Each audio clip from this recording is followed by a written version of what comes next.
Hello, and welcome back to another episode of Minority Reports podcast and digital series. I am your host, Mona Shaikh. You guys, it is Happy Friday, or Happy Friday, as some of my friends like to say it. Happy Friday, everybody. James, Happy Friday. It's so nice that this week is finally over. It has been a long week for me, so I am glad it's over. I'm going to smoke my weed tonight and chill the fuck out.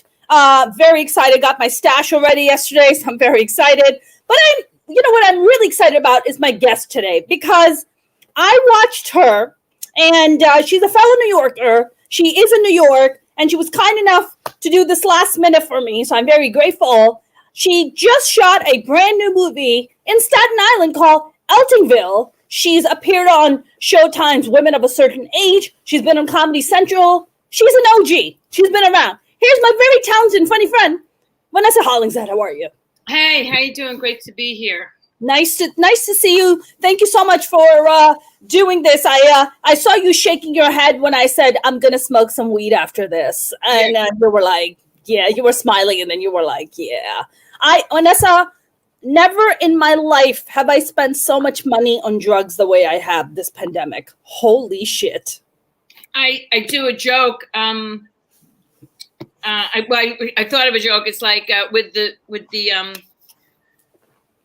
hand disinfectant. Everyone's smelling of hand disinfectant, and now what am I going to do to hide my alcoholism? Yeah. Well, now you have an excuse. You're like my reawakened alcoholism. Reawakened alcoholism. Yeah. Every time I get on the elevator, everybody reads the hand sanitizer, and I end up missing my drunk dad. I was reading, Vanessa, your dad is British, or was British, and right before we started this conversation, you mentioned that your mom was Russian. Now, your dad, I read this fun fact on good old Russian American. Her parents were Russian. Oh, she was Russian American. And she was very embarrassed because they had, the thick accent. Oh, and so but now as she got older and her mother died, she was like, I was such a snob, and I'm like, and so I got more of my grandma's quality, and she got more. Right.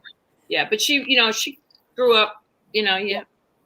I mean, I was reading about your dad, that your dad introduced LSD to Paul McCartney and Timothy Leary, and wow.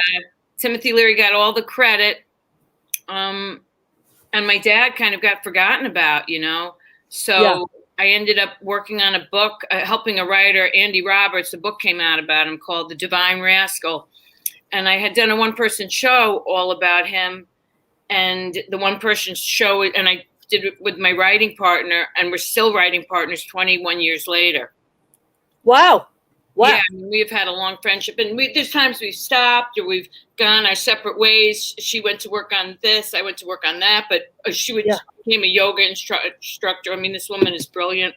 Yeah, and we've been working on this, and we just finished doing the deck, and the beat sheet and the Bible, and we would love to. They've never been dramatized, these people. So it's the first time that it's been dramatized. The history of LSD, nobody knows it.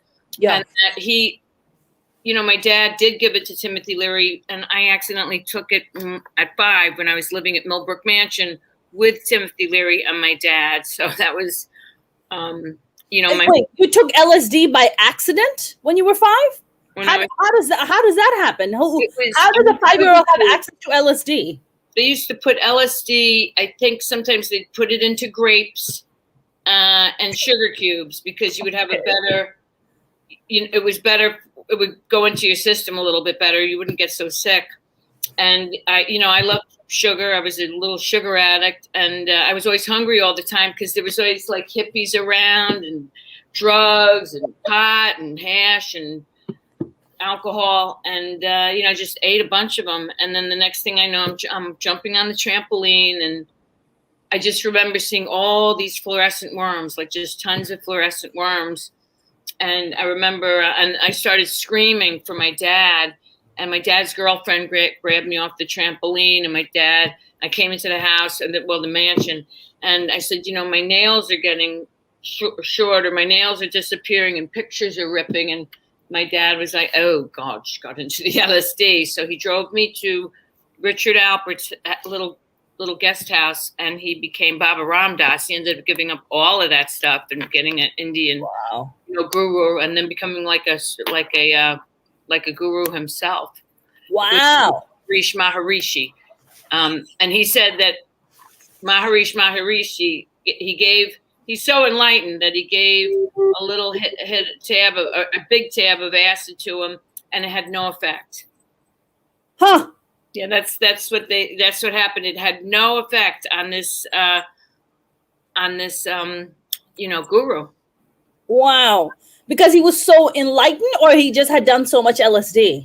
He had done a lot of LSD, but he realized that LSD and all the suffering, the craving, like enlightenment has to come from meditation, and really learning how to meditate, and really learning how to always come from a place of love. Like, even if you hate people, you come to a place where you love them, and that real love and real freedom would be a lot of hard work. And that's what he wanted to learn. And he was going to get that experience for 11 or 12 hours on LSD, but he could get it permanently if he actually learned and studied with this Maharishi. With this Maharishi. I mean, there's God. Maharishis. There's Yeah. Swami Maharishi, Maharishi, Ronesh Rab Maharishi. I mean, there's a lot of. I've never heard of Maharishis before, but it makes sense. Had one. George Harrison had. Okay, that sounds about right. Well, because the Beatles were very big hippies. I mean, they were giant hippies, for God's sake. Yeah, of course. That makes Ringo was like, I don't like the curry. Don't like the curry. I don't want to stay here. I want to go back to Liverpool. Yeah, absolutely. I mean, let's not forget that the official food of Britain is curry. Like, that's the official food. They changed it. I think it was probably maybe fish and chips before, and then you changed it to curry. Yeah. I mean, some of the best curry in the world is in England. It's not even in India. It's in England. Like, the food there is just magical. Like, I don't know what the hell they put in there. Became magical because England was awful. In India, like, people were able to eat again. I mean, that's why there's so much alcoholism, because the food was horrible. You would lose weight in England. It was so bad. And people would go, you want curry? Yes, that's curry. I don't want your cooking. The fish and chips. Are you a curry fan? Do you like Indian food? Yeah. I make Indian food too. Oh, good for you. Good for you. That's amazing. Masala, beef vindaloo, but I know the cow is sacred, so... but you're not vegetarian, though. You're not a vegetarian. No, I tried. It was a hard few weeks.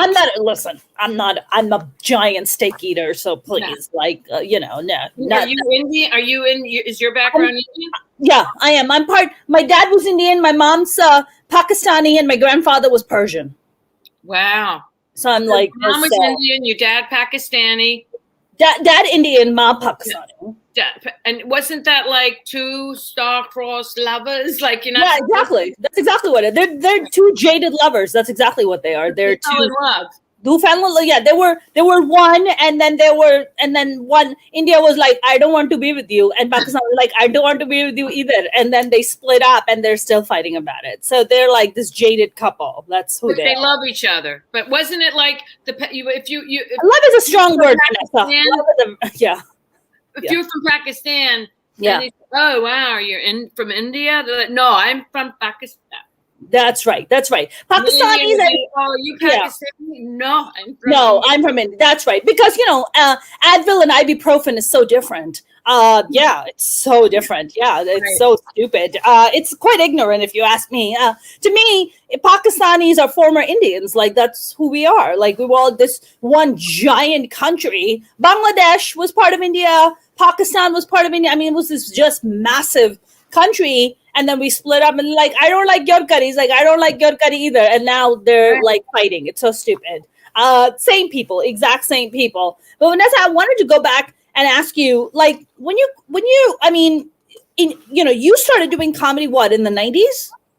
Early Yeah, 90s? I started I was like a trained Shakespearean actress. You know, I came from my acting roots and doing characters, and I would meet somebody, I'd be able to imitate them very easily. And unfortunately, because of so much of this cancel culture, all the accents I do and the characters, I can't really do because I think I offend white women or white men. You know, I certainly don't offend Indians, German, Jewish, Russian. They laugh because they know it's from love. But but I came from serious acting. I studied at Lee Strasberg, and one of my teachers later became like Michael Imperioli from The Sopranos. So love him. Jesus, love him. And he's like a heavy duty Buddhist. Oh, really? I did not know that. Wow, Michael Imperioli, huh? Yeah, and he's got a podcast too. I bet. I mean, all the big celebrities, anybody who establishes in the podcasting game, for sure, 100,000%. I mean, Vanessa, so you're a what? You're a stage actor. You're at the time you're a trained Shakespearean actress, and what makes you go, I'm gonna do stand up at a time when I would think that in the 90s there weren't a lot of female comics. I mean, there are a lot more now, but back then, holy shit, what are you like 110 who are up there? Jesus Christ. Yeah, well, I was working as a temp at the time, you know, and then going to acting class, and I remember thinking, is that all there is? And my roommate, literally, I was living in Astoria, and my roommate said, you know, why don't you my old hood, Vanessa. Yeah, your old hood. Yeah, I love this. I actually loved Astoria. Yeah. And 30th Drive, I would take the end to 30th Avenue and get up 30th Drive, and then I lived at Broadway, take the N train to Broadway. Yeah, that's right. And I go to Steinway Street, go to the thrift store there, and, you know. You didn't have Greek men following you and be like, come, have coffee in my coffee shop, come. No, sometimes we had a Greek landlord, and it was a born-again Christian, so he would be very funny. He'd be fixing my pipes and be like, Jesus is like it's like the pipes. You can't get, nothing comes clean. Like, but I'm like, just get the pipe. And I went, yeah, no. You're like, what did Jesus have to do with pipes? Like, what? It's like Jesus cleanses your soul. I can't even do a Greek accent. That I know, like Takanis, and I did jokes on the Greeks, like, you know, after the Romans invaded you, what did you come up with? Like yogurt and diners. They were like this. They were yogurt. Yeah, yogurt and diners. So, well, anyway, long story is short, so I don't go off on a tangent. I was doing like plays that would be too embarrassing. My roommate said, I never find these sitcoms as funny as when you talk about your day at work, when you imitate everybody, your bosses, the people you worked with, and you should try stand-up comedy. I was like, oh, you got to be me. Oh, honest, no. And she's like, I'm telling you, I think you would really be good. No, I'm good when you come home, making you laugh and telling stories. So I took a comedy class, and then I just did it a month and wrote 5 minutes, and it was my first time performing at Gladys Simon's club on 3rd Avenue. And I remember I got a couple of the girls from work to come. Yeah. And it was my first time doing comedy. I must have had like 20 Diet Cokes and chain smoking. And I finally went on like 36 comics later. And the girls from an open mic, right? This is an open mic? Yeah, open mic. And all my, like, the girls were falling asleep. You had to be up early for work. We worked in the I was like a word processor. So we worked for like 80 different companies. And I made jokes, and no one barely laughed. And I'm like, you know what? After 36 comics, Richard Pryor could come up here, but you'd probably go, you wouldn't even care. And right. And I talked about how I lost all my hair because I put hair straightener in for if you were black hair straightener, and in 10 minutes, had no hair. And I was like, this really happened. This was kind of fun. It's funny now. It wasn't funny at the time. And I got a little, but it was that I was like, I am home. This is what I want to do. And I don't have to rely on actors. I don't have to rely on directors. I don't have to rely on plays. I just have to rely on myself. The only person I have to worry about getting the writing done and doing all the work is me. Right. And it's a great freedom. That's right. A lot of responsibility, but also a lot of freedom. Right. It's the pros and cons. Yeah. If I disciplined myself and did all the writing Yes. I could maybe make something happen in my life, and I wouldn't have to worry about anybody, because I would work with actors. We do a play, and I was doing a lot of plays. I couldn't get arrested with agents. I couldn't get seen. And I thought, what is going to become of me? And I was like 31 when I started doing comedy. I'm like, when is this ever? Am I going to be a secretary my whole life and just take acting classes and be an way the fuck off Broadway show? The guy who likes you, who hopes to get laid later on, would go to and say, wow, really conceptual. So I just couldn't. It's never ending. Your story sounds very, very similar to mine, because I had a day job. I started off as an assistant working on the trading floor in New York City on Park Avenue for Citibank, and then ended up getting promoted to be an analyst. And, you're making you're making six figures. Like, I know that Citibank on 53rd and Park, right? That's right. That's 53rd and Park. That's it. Yeah, that was my old job. And I got paid a lot of money. But, when the market crashed, and I was like, this is a sign from God for me to get the hell out of here, because I fucking hate this. Like, people sorting fucking cocaine on their desks at 4:00 in the morning. I'm like, I don't want this shit. Like, this is a garbage lifestyle. People cheating on their spouses. I'm like, this is your life? You make all this money and you're miserable? Who cares? This sucks, But for you, thank you. I mean, did you go to college, or did you just kind of go to acting school and was doing this day gigs to survive? I lived, breathed, and ate acting, and I took some courses at college. I actually took college. I actually graduated at 14 and a half years old. I went to a private school and graduated in Boston. And the school was short prep, and it ended up getting burned down. And so did and they never kept records of my high school diploma. And I had one. I lost it in all the traveling. I did a lot of traveling. Yeah. And, but I went to Emerson College in conjunction with short prep. And and then Lee Strasberg was affiliated with NYU. And then I auditioned for NYU and I got in, but they thought I was 16, and they're like, I was just 15. And they're like, we can't, I mean, you got to be 18. At the most, 17. So all these opportunities. And then because I had so many problems with my parents, my mom was a bit of a pothead. My dad, with the mood swings and the drinking, I remember thinking, they're not going to, if only they would have helped me fill my forms. Like in hindsight, when you get older and you had so much pride. That's right. And you I was just going to say that, actually. I was just going to say that. Like, if your parents stepped up and were like, hey, we're guardians, like, we approve of this, like, even though she's 15. I didn't even ask. I thought, I'll figure these forms out myself, or I don't need anybody. And they would have, my mother was very smart. My dad they would have been very proud. And I just thought, I'll figure this out on my own. I don't need anybody. And my dad wanted to get me into Harvard. He was like, I've got contacts. You finished at 14 and a half. You're a straight A student. I could get you into Harvard.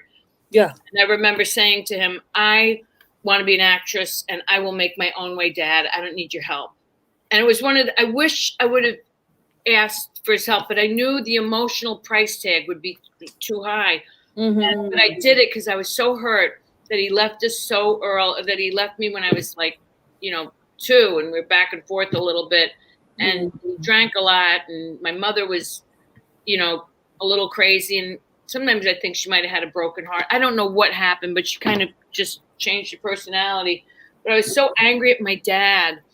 And in hindsight, I didn't have enough wherewithal to just say, let me go to Harvard. And he said, you can go to Harvard and graduate at, 18, 19, and then you can go to acting, but you'll be around all these well-educated people, and you can basically do whatever you want. Right. Absolutely. I mean, Vanessa, do you feel like that, the things that you just described, the way your mom was, the way your dad was, the fact that your dad, basically like you felt, I'm sure as a child, you felt abandoned at the age of 2, where you're just like, fuck, you just abandoned us? Like and are you an only child, or are you are only child? I was an only child with my parents. And then, but my best friend, Gracie, I met her when we're still best friends. She was 2 and I was 3. Uh-huh. mean, it was like, like I had an instant sister, and her mother took care of me when my mother couldn't, do it. But there was but my dad, I've got a baby sister that's 18 years younger and 3 nieces that I'm in love with. I adore. They're in England, and because of COVID, I would have visited them. Yeah. And then I have a step brother from his first marriage that's Danish. And at one point we all got together, had a family dinner. And then my dad's sister's in Scotland. And then I've got cousins that are English and Scottish. So all my family that's alive is in England and in Scotland. What about your mom's side? All dead. She has what? No, don't have uncles. You don't have nothing from really. Wow. Yeah, my uncle died. When my mother died, I went to go tell, and it was like it was a bad falling out with my uncle. Never talked to her, and he did something so horrible to my mother. And I said, "Listen, if you don't, do the right thing by my mother, when you have everything and she has nothing, I'm never going to talk to you again." Yeah. Never did, in support of my mother. Like, even though my mother was crazy, she was still my mother, and she was still honest. Yeah, yeah. And she took care of her father till the day he died, and so one of those things. It's incredible about women that I think it's a global thing about women that there's always this additional pressure that's put on females to be the caretakers. That we always put ourselves second, and everybody else is first. So first, it's our parents and our siblings. Then you get married. Then it's your husband. Then you have kids, and it's your kids. And you're always playing, second banana in your own friggin' life. So, the way you describe your mother, you describe her as crazy. Define crazy. So, for instance, like my mom was and is in many, many ways pretty fucking batshit. And the reason that she is batshit because my mom experienced a shit ton of fucking trauma growing up, right? My mom got married at 17. She had me at the age of 23. I was her 5th child at the age of 23. Zero support system. Her parents just threw her out and just married her off to my dad. My dad's side of the family was so fucked up. They were so abusive. And my father became very physically abusive towards my mother. I mean, and she has to survive in all this chaos and this typhoon of fucking bullshit that's being tossed at you.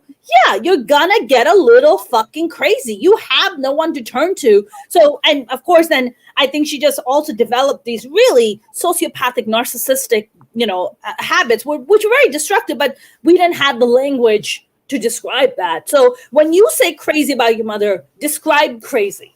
Okay, and I do have cousins, but I have nothing to do with them because, they were on that side of the family. We never got in contact. So I'm estranged. So as far as I'm concerned, they're gone. And they said something really awful when I have like a distant cousin, and she's so proud of me, and she's in Arizona, and she talked to one of my cousins, and she said, aren't you love to watch Vanessa's comedy, and she's so successful. She's done so well. And they were like, well, if you call that being successful, you know what I mean? I'm like, we are done. I don't need this energy. That's when you flip that's when you give the middle finger. That's right. Yeah. And my mother sounds like a ton of jealousy to me. Sounds like a pretty jealous group of people to me.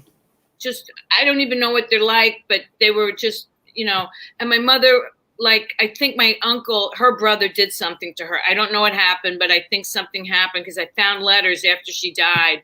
And we ended up living in Bed-Stuy. We lived, and this was the late 60s, and I was a little girl. And, she'd gotten beaten, raped, I was traumatized. I couldn't sleep. I couldn't go to school. They'd break in constantly. And she just wanted me to learn how to be tough in that neighborhood. I was going to get put in a reform school. And that's when this woman, Grace, came in and took me in. And my mother wore her bra over her dress. She had all her teeth knocked out. She never got them replaced. She said, I want to be a walking billboard for the dental, industry the dental profession to know that what they did to me by giving me caps. She was one of these overly liberal, she thought she smoked pot in the train station, got arrested, started singing opera. They let her out. I mean, she was a little tendencies. She sounds resourceful. Yeah. Yeah, and she had a great sense of humor. One of her jokes was, when I met your father, I hated all men, and after I married him, I hated everybody. Oh, wow. But I remember visiting her in St. Patrick's nursing home, and she said, and she was very like Blanche Dubois. She was like, you want to know who my 3 favorite people are in this world?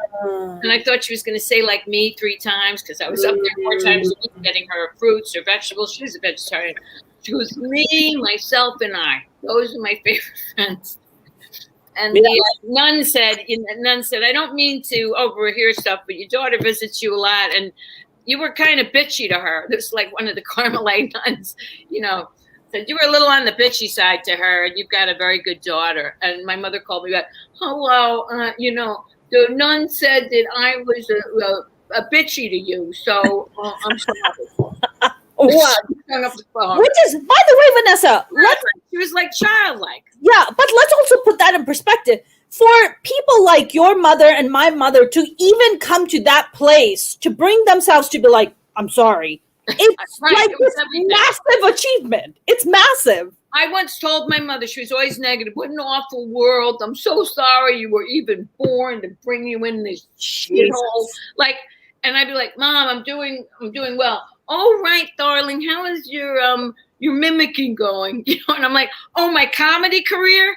That? So I said, Mom, you're so negative. So don't call me unless you have something positive to say. That's really. Right. Don't call me until you said, and I didn't hear from her for weeks. And now I'm like, I hope she's all right. And I had to when you just have to hold tight. Yes. Because you've got to show them that. That's right. That you're standing your ground. Yeah, you're standing your ground. My ground. And if I would have called, Mom, are you alive? Are you okay? I love you. I'm sorry. It's all my fault. I just got, if you want to be negative, you go be negative. It was always like, believe me, you can imagine the kind of men I attracted. So my abandonment issues and so that sounds exactly like my mother. Exactly. Yeah, she called, but this was so funny. She goes, you told me don't call you. This was 2 months later. You told me to not call you unless they had something positive to say. You have 2 months. He was like, I can't come up with anything. Yeah. He goes, no, I got a ripe cantaloupe. Okay, goodbye. And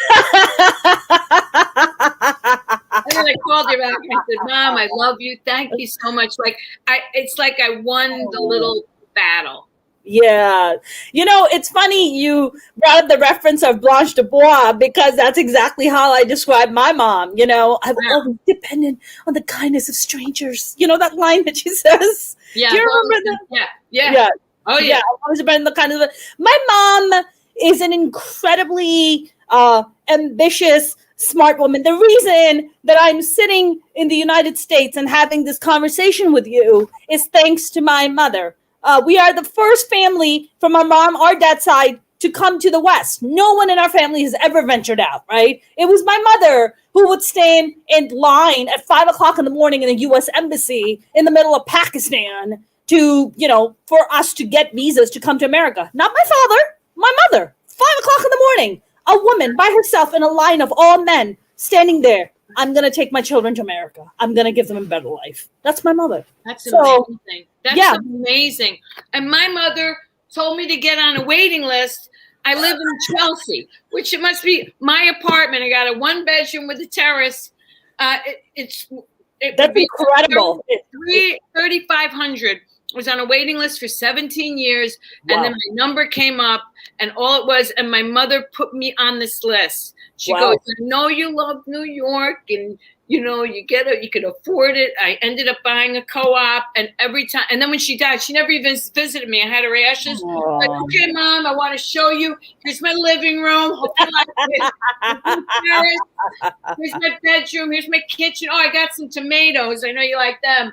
And I was like laughing and crying, But it was like, and I'll never forget when I found out that that I couldn't have children.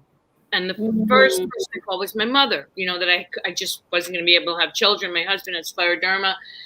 And she said, children are very, very selfish. They need a lot. And I'm like, oh, right. You would know about how selfish they were. We both started laughing. Right. Because you were always there. She goes, no, I'm a horrible mother. I admit that. Wow.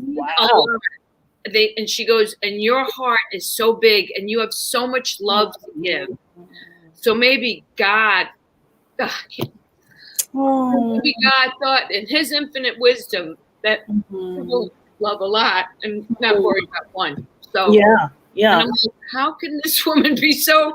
And I was devastated when I found I couldn't have children. I did jokes on Comedy Central about not being able to get pregnant. It was all jokes. But she comforted me in a way that only a mother can. Right.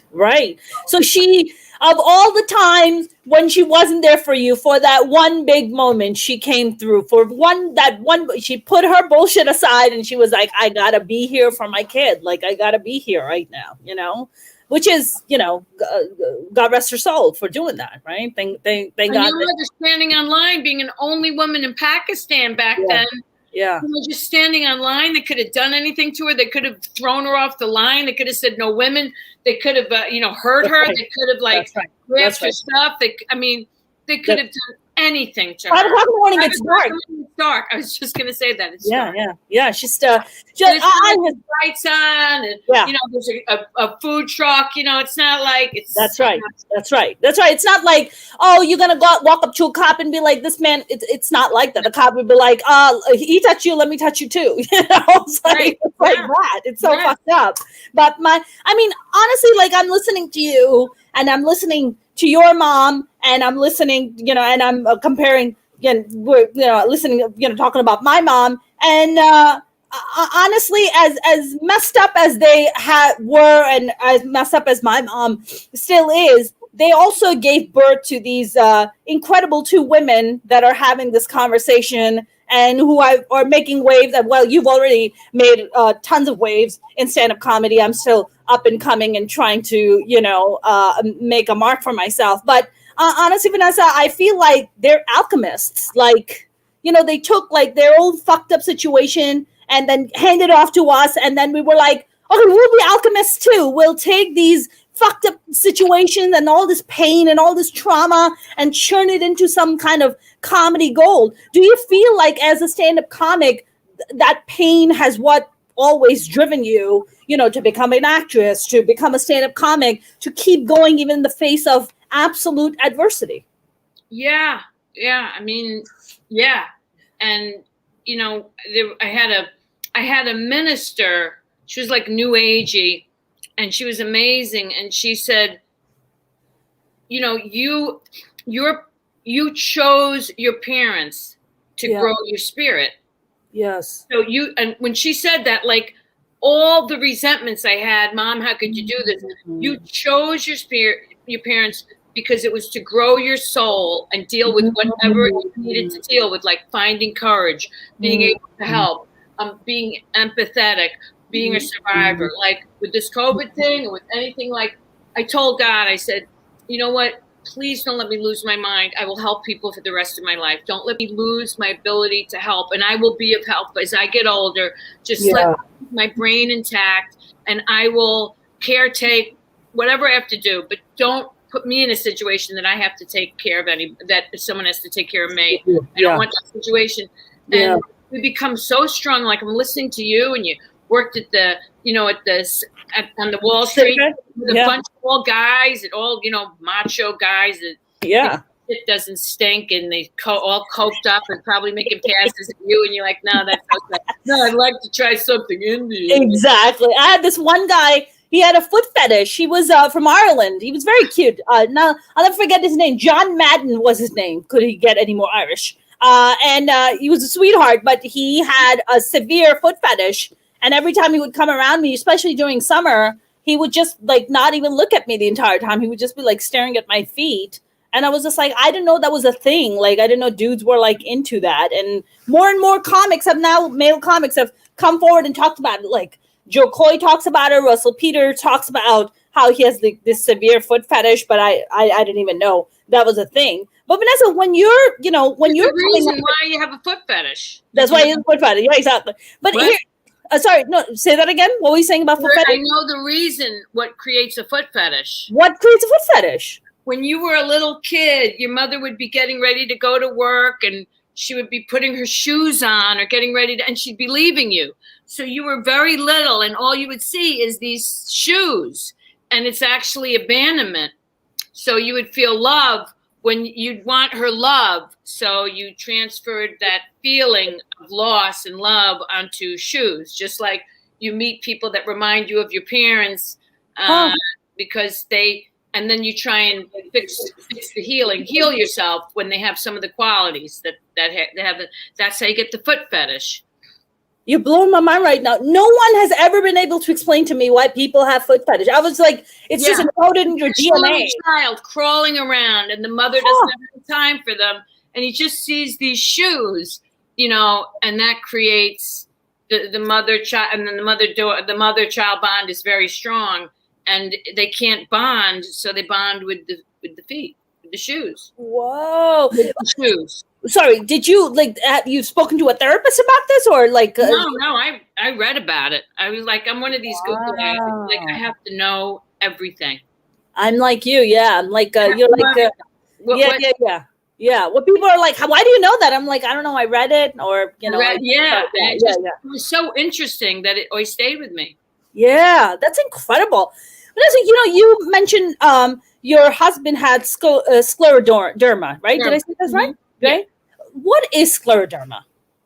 Scleroderma is a horrible autoimmune disease, and it means hard skin. It's Greek for hard skin. And what happens is your body overproduces collagen. I'm surprised women haven't said, "Oh yeah, I'll have a little scleroderma for a while," because it makes your face just go like this a little bit. But if you would get a pin prick on his finger, it would take 2 months to heal because he couldn't get blood anywhere, and then he would have a Raynaud's attack. Eventually had a finger, amputated, and he was always in pain. And he had it for, usually it's a women's disease. It's related to stress.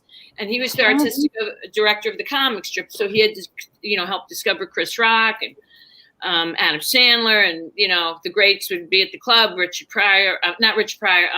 Carlin, and wow. Yeah, and he started off as a dancer and then a bartender, and then worked his way up to manager. Wow. And he got it. And he was also, he was a marathon runner, but he should have lasted at most 6 years, and had it for 18. Wow. And this is what, is it hereditary, or it just happens because your body just gets triggered by stress? And he would have everything inside. He would stuff his feelings down. And the doctor said, you can't afford stress. So if I would park on the wrong side of the street, or we got towed because it left the lights on, and I would be like, oh God, Lucian, I'm so sorry. I didn't mean to, I would go into a big thing, and he'd be like, honey, it happens. I assume that at least twice a year the car will get towed. So would you want me to go down? I'll keep you company. We could joke around. We could talk. I'll keep you company. No. Why don't you go? No, Vanessa, you've done quite enough tonight. I'm going to read a book. I'm going to bring a book with me. I'll wait online. I'll get the car. I'll drive it home. I will find a parking spot. Incredible. And he said, I can't. And he wouldn't let himself get. It was like I was learning from the master how to calm down. He never sweated the little shit, and he didn't because he couldn't.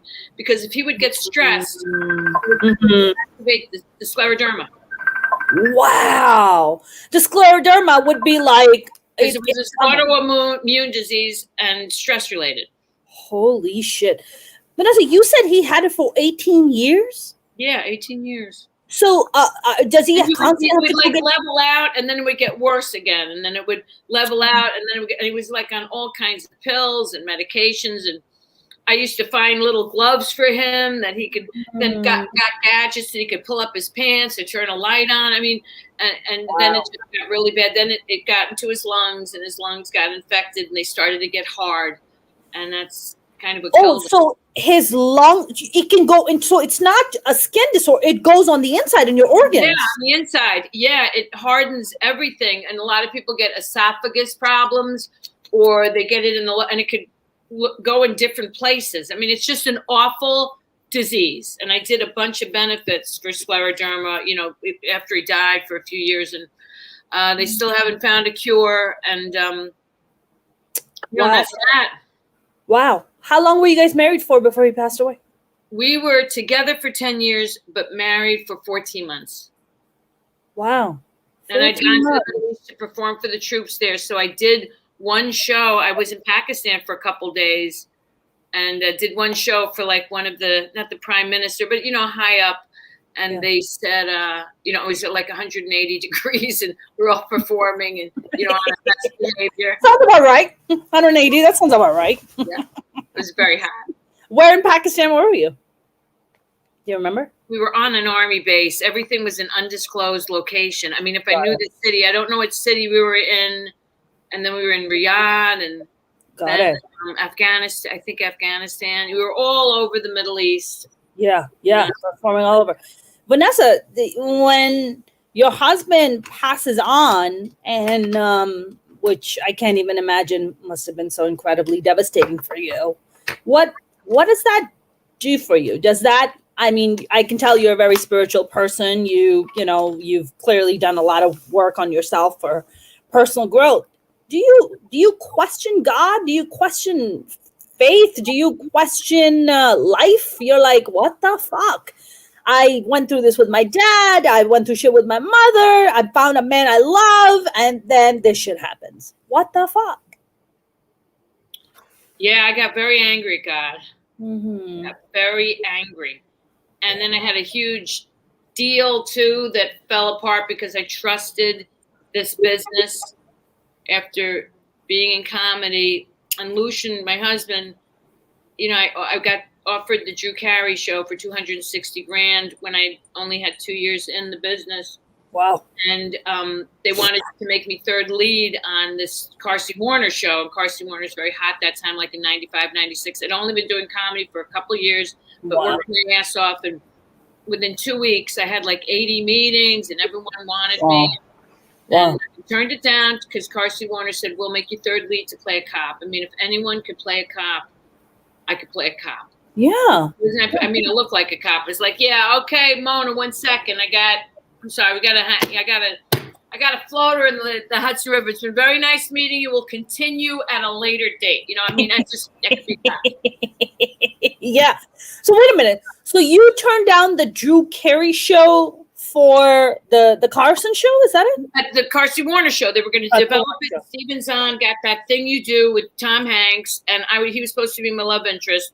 And then I went from hot to ice cold, and I had worked so hard, from like working in the theater, stage managing in London, to going to acting school, to working at Dean and DeLuca 80 and 90 hours, to getting scholarships, and I was like, God, what you is this some kind of like cosmic joke? You're cruel. Mm-hmm. And I remember I kind of stopped believing in God. And Lucian said, you know what? You're going to have to make yourself undeniable. And we weren't even dating then. And I said, well, I'll get another chance. He goes, you might have, shot your wad. That's what he said. And you might never get another chance to make a first impression. You might never get a second chance to make a first impression. So I got really funny in 19 years. And then we got the Funny Women of a Certain Age. And we were getting ready to go on Broadway, do Vegas, tour around, and then COVID. And I'm like, what is this? What is this? And then I was working on my one-woman show, and then I stopped that, and then Jeannie and I reconnected, and we worked on that. We get so far, and then something would happen. We'd have meetings. And I had to reaffirm my belief in God and let go of my belief on how I think my life should be. And I realized, I remember being upset about Lucian, and I had just taped my Comedy Central special when he died. And I thought, someone said to me, your job or God's job for you was to keep him alive. That was your time on earth, was to keep him alive, not to go into your next phase with your career. So when I should have been working more on that and getting an agent and saying, look at this, because I got a standing ovation, I was like, just, taking care of him. and just very confused at the time. And I had some, was drinking way more than I should have drank. And really just you were self-medicating. You were self-medicating, Vanessa. To spiral down, and I didn't even. And I managed to pull myself up from that, but I had to clean up my act, get over him. I was devastated. And 2 days after he died, I was still doing comedy because I knew he would want that. Yeah. And I had to find some kind of faith. But that was when someone said, no, that was your job. Everyone has a job on earth to do. It's not about your career or relationships. Like you help and love and serve. And that kind of was like, okay, God, I did my job very well. And that was what happened. And I did find my faith again, I did find my faith again. And someone said, I said, how do you know you're in God's will and not your will? And my friend said, if something comes really easy, you're in God's will. If everything is so hard, you're in your own will. Different. Especially if you're a hard worker and nothing phases you and you're like, I'll figure it out. I won't take no for an answer. No one's gonna. The only person I ever really competed with, and the other thing with my mother, she was so beautiful that the only person I wanted to look like was my mother. And so I never got jealous of women, like beautiful women. I like beautiful women, but I never got jealous of them. They were just beautiful, So I never got competitive. I would just compete with myself.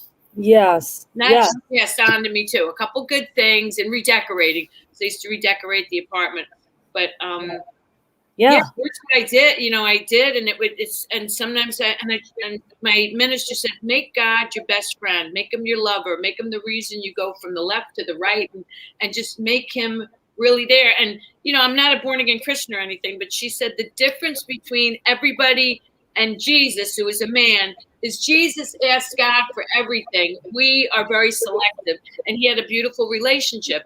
And the moment you find this peace in this relationship, like you might be lonely, but it's like you come into this world alone, you die alone, and you find this sense of peace and serenity. And I had this weird thing. I was watching This Is Us. 5 episodes, 5 seasons of This Is Us, binge watching till 6 a.m. till I actually felt good about myself. I love this show. And then I'm looking at my cat, the music comes on, I start, doing this with my cat. My cat's like, and I'm like, I love you, cat. And then this feeling of peace. There's no guy in my life, still COVID. I don't know what's going on with my career. I got a little dribs and drabs of work and this sense of peace. And I'm like, I didn't drink. I didn't drink today. I literally, I'm sober. And I'm like, this is what I was looking for. And can't describe what it was, but it was this sense of peace came over me. It was so fleeting, but it was powerful enough for me to know, like Baba Ramdas, you can find these moments, and they're all you've really been searching for, that you're okay the way you are, whether you put on a couple pounds, whether you got a little bit of a muffin top, whether you gotten older, whatever. And it's going to be okay. And just kind of let life kind of happen and ask just to be in God's grace. And it could be source energy, it could be nature, it could be whatever you define as God. That's right. Kind of that's kind of what happened.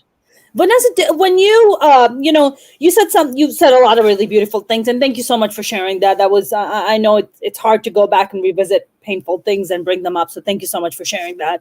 You said something really brilliant, and which is, when things happen very easily, you are with God, right? You are you're in God's will, because your soul is serving the purpose you were put on this planet for. That's why it's just so easy, right? Things are just happen, and then other things you're like, why isn't it happening? I want this so bad. And God knows I've been through that a gajillion fucking times, and continue to. And I wanted to actually ask you this because I went through a very similar thing with you. My father died in 2005. He died a young man. He was only 56. And my father and I had a very tumultuous relationship because, like I mentioned, he was very physically abusive towards me, my mother. He was just very, he was pretty much a very smart, ambitious man, but also really, really disturbed. And when my father came to visit in 2005, I confronted him of all the shit he had done to me and my mother. And my father broke down, and he turned into this child that I was just like, who is this person? Like, what the fuck is happening? Why are you turning into a child? And it was like as if he was it's as if I created the space for him to come and be that vulnerable child that he wasn't allowed to be growing up in his family, right? And my father died, and then I went through a divorce because I was married for 9.5 years when I was living in New York City. And I remember being like fucking pissed. I would be like full of rage all the time. And then I had gotten a job. I was doing another, one of the finance jobs at Morgan Stanley. And I remember during lunch walking down 8th Avenue, and this man walked up to me and he goes, excuse me, I'm looking for directions. I was like, sure. You know, in New York City, you get asked stopped all the time. I was like, yeah, sure. And then he just stopped and looked at me. He goes, don't be so mad at God. He believes in you. Oh my God. I was like, excuse me? And he goes, don't be so angry. Who passed away? Your father? I was like, excuse me? And I was like, what the fuck now? Who are you? He was just like, God wants me to let you know. He doesn't want you to be so mad at him. He believes in you. He believes in you. I just started bawling in the middle of 8th Avenue. I'm like, who the fuck are you? Why are you talking to me? Like, huh? In front of him. I'm like bawling. He's like, I was brought here to pass this message on to you. Don't be so mad at him. Don't be so mad at him. He created this because he wants you to grow. He wants you to grow as a person. So, don't be so mad at him. He loves you. And I was like fucking bawling my eyes out. So that's how I ended up getting back on my journey of, faith and like finding the faith again. What was that moment for you where you found the faith in your, in God again, and when you weren't so mad at him anymore after all the things you had been through after losing your husband? I have to say this and try not to cry. I didn't, Carol said, really I'll cry with you so you don't feel alone, Vanessa. I don't know what kind of interview I had with Carol, but like there's such a simpatico with you that it's a good energy. But she really encouraged me to do the interview with you. She's like, Mona, it's amazing. I said, all right, I love Carol. I'll use it in. I'll put it in. But I couldn't stop drinking. And I'm like, I'm becoming my dad. But I'm not mean. I've been mean to a couple people, but I can't stop drinking. I went to AA, couldn't stop drinking. Yeah. Lost my mother, even told my mother, I said, Mom, I got to go to AA. I would visit her, and then I would drink. And I mean, drinking like 2 bottles of wine a day, like to the point where I wasn't even slurring. It was like medicine, just to go. And I'm like, oh my God. And I called, I couldn't afford a rehab. I was struggling. Yeah. And I went to, and then my mother died. And I'm like, you've got to stay sober for your mother. You got to deliver. You got to do a eulogy. You got to keep your shit together. You have to honor your mother, the music, everything. And I remember my mother said, she's like, when you want to drink wine, why can't you just have blueberries? What can you what? Just have blueberries. Mom, if blueberries would help me stop drinking, I'd shove a bushel up my ass. I said, goodness, Vanessa. I said, I can't see you for a couple weeks. I need to stop drinking. And then I will come up and visit you. I'll call you. So long story short, my mother had ended up dying. I mean, I did see her back and forth, and I did start to sober up. And these 2 women from AA came to the funeral. And then one woman was Australian, and she saw, there was a woman that a friend of hers ran Pacific Rehab, very expensive rehab in Australia. Yeah. And we became friends. I loved her, Jane. She was just so upbeat and so positive. And just, I mean, every time we go to Starbucks, I'd be like, we'll get a free coffee just with your accent alone. She'd be like, oh, hello, darling. Oh, Mona. It's so great to be here. And, yeah, I love Vanessa. It's very funny. But yeah, can I get it with a decaf? Decaf. Oh, you made it with cap. Okay. Could I trouble you for another? Oh, thank you, darling. thank you. I mean, she was like one of those. And always dressed beautifully, always feminine, just, all right.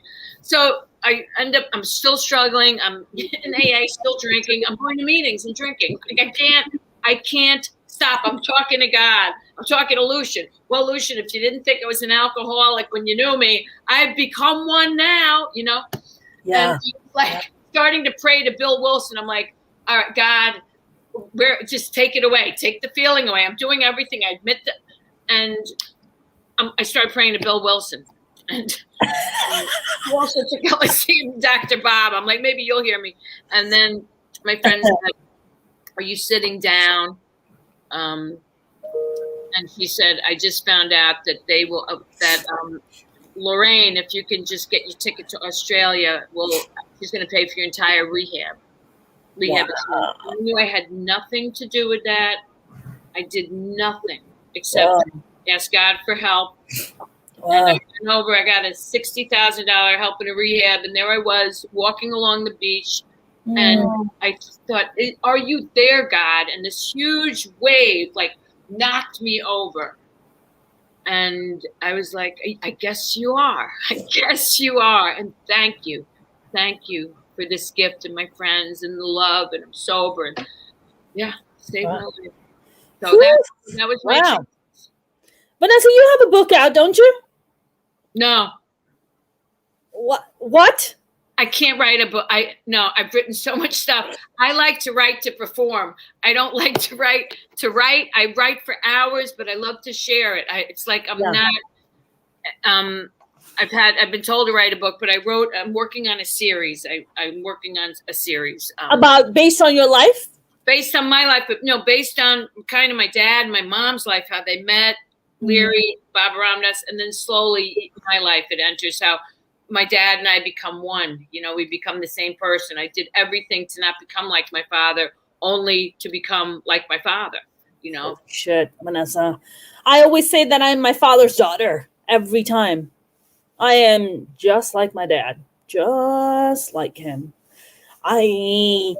God knows that I've been in therapy for 13 years and been working on my rage. I have some rage issues sometimes. But I try to, work on them. I think for me, I didn't have the alcohol part. I had these bursts of rages where I black out, where I don't remember why I was so angry about stuff, where I just go in these bouts of rages where it's just like, it's like an out of body experience where my sane self leaves my body and is like watching the whole thing play out and be like, what are you doing? Oh my God, what the fuck? And I'm just on a fucking path of destruction.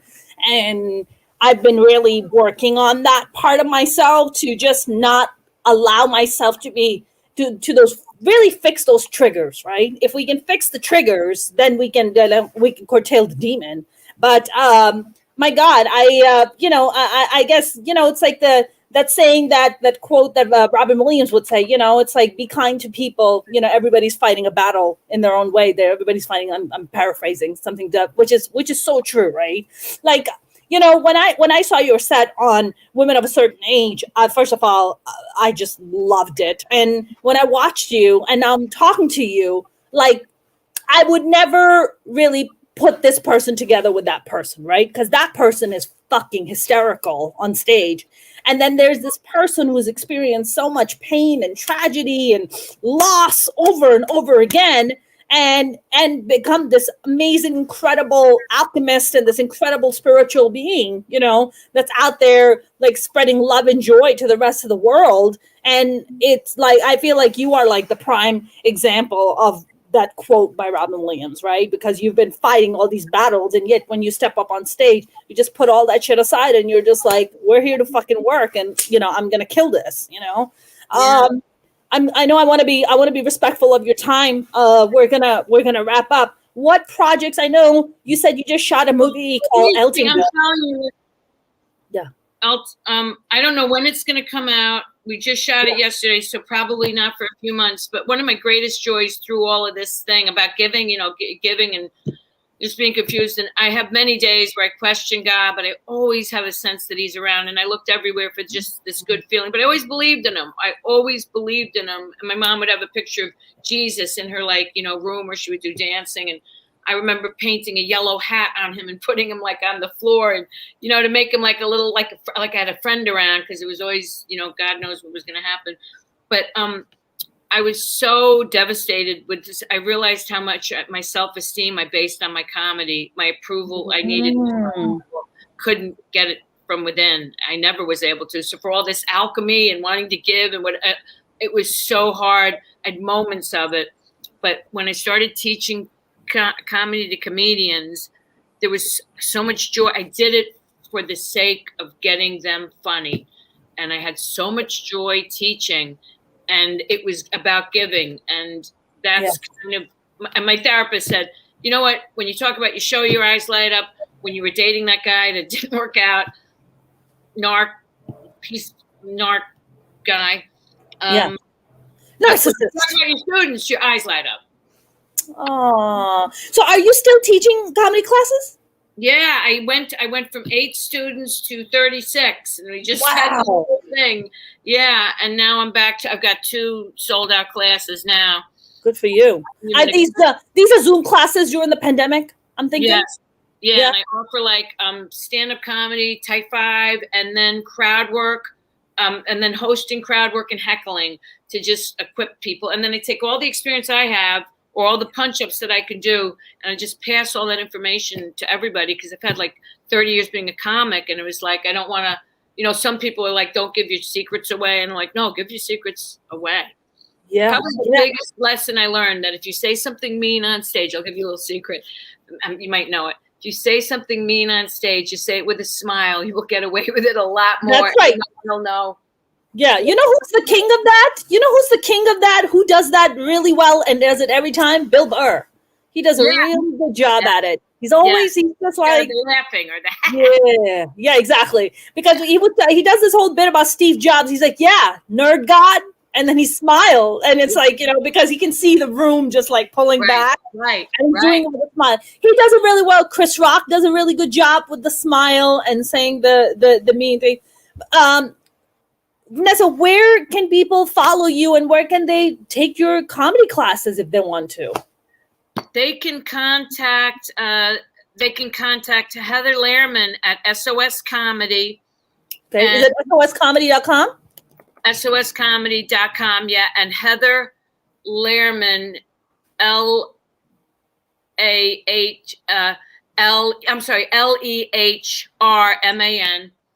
They can also contact me on Facebook. Just send me a message, and I'll patch them through, and I'll get them to Heather. And I was going to take a break over the summer, but if it keeps going, keep going, I'm going to I just would say Heather Lehrman. She's still working on her website, so probably just Heather Lehrman. Okay. We got Heather Lehrman. SOS Comedy page. She's there, but you can just write me, Vanessa Hollingshead, Facebook. But she's going to help bring me into the 21st century, because I still have my MySpace on Facebook.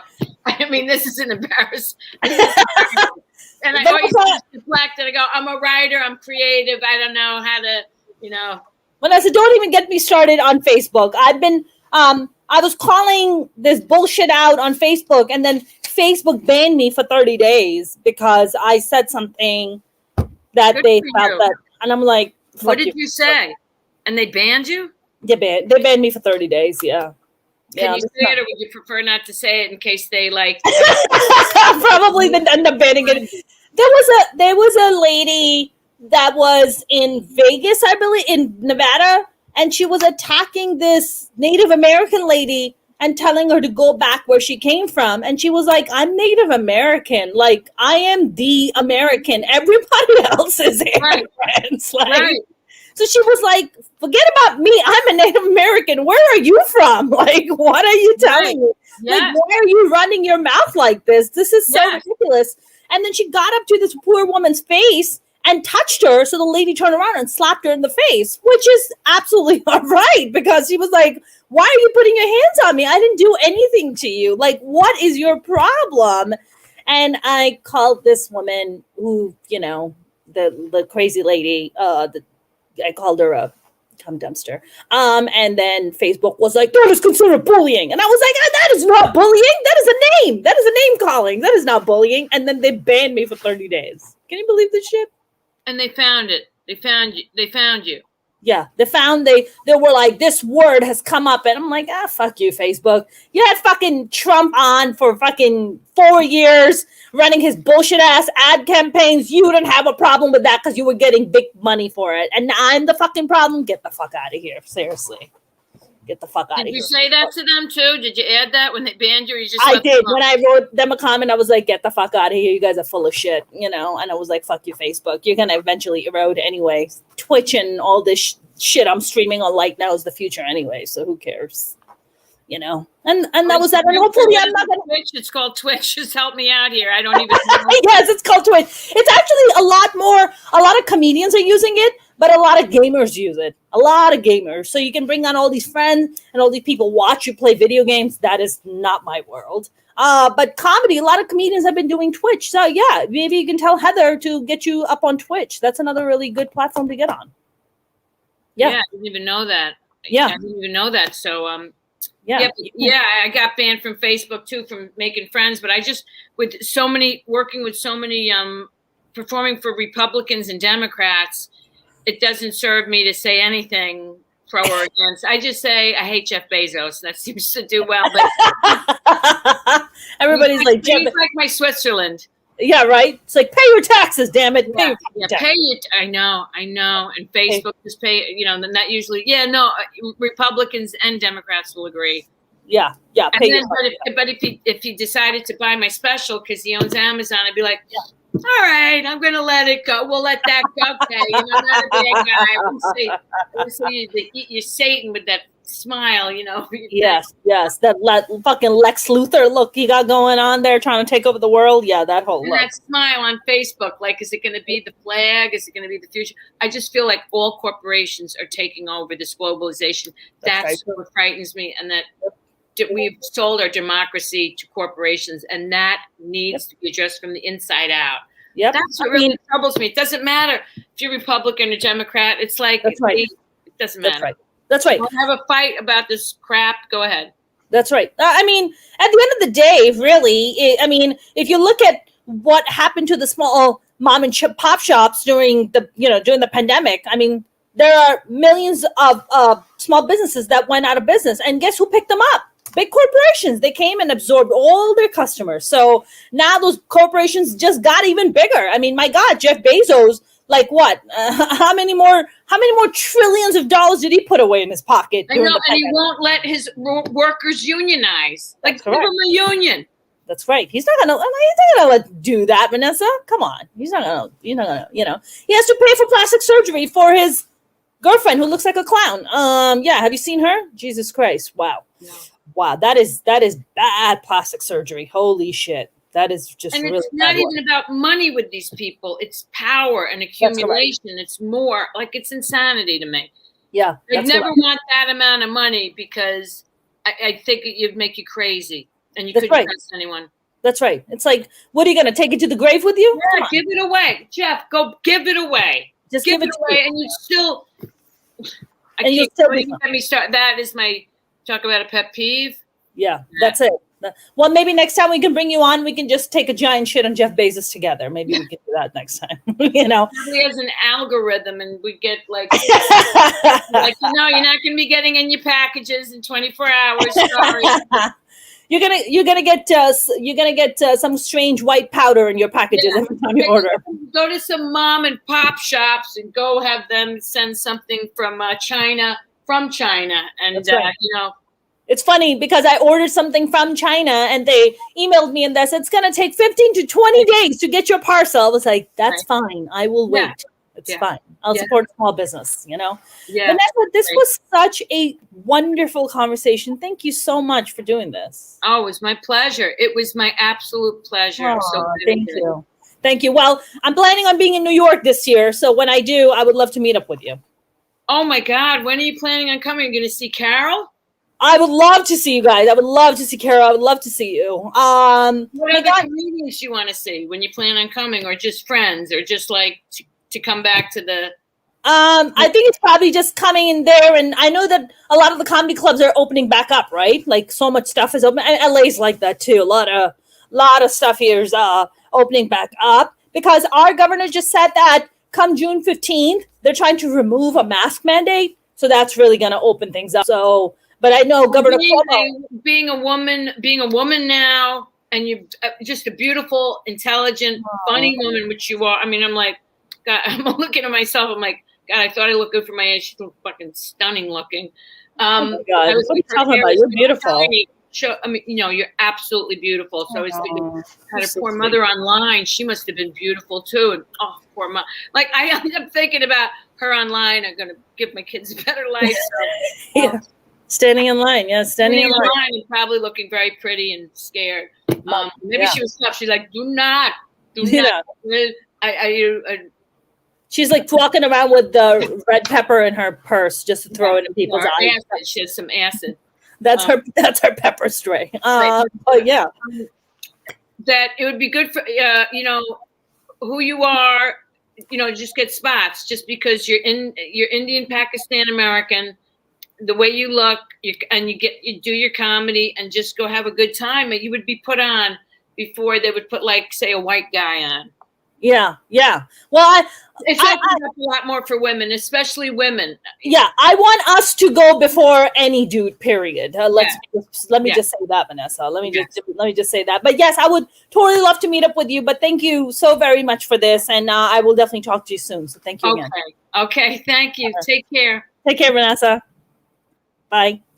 That was the lovely Vanessa Hollingshead. My God, what a beautiful, lovely, spiritual, ambitious conversation that was. I had to pull up my tissue and wipe my eyes because Vanessa really touched my heart in so many ways and so many things that we discussed.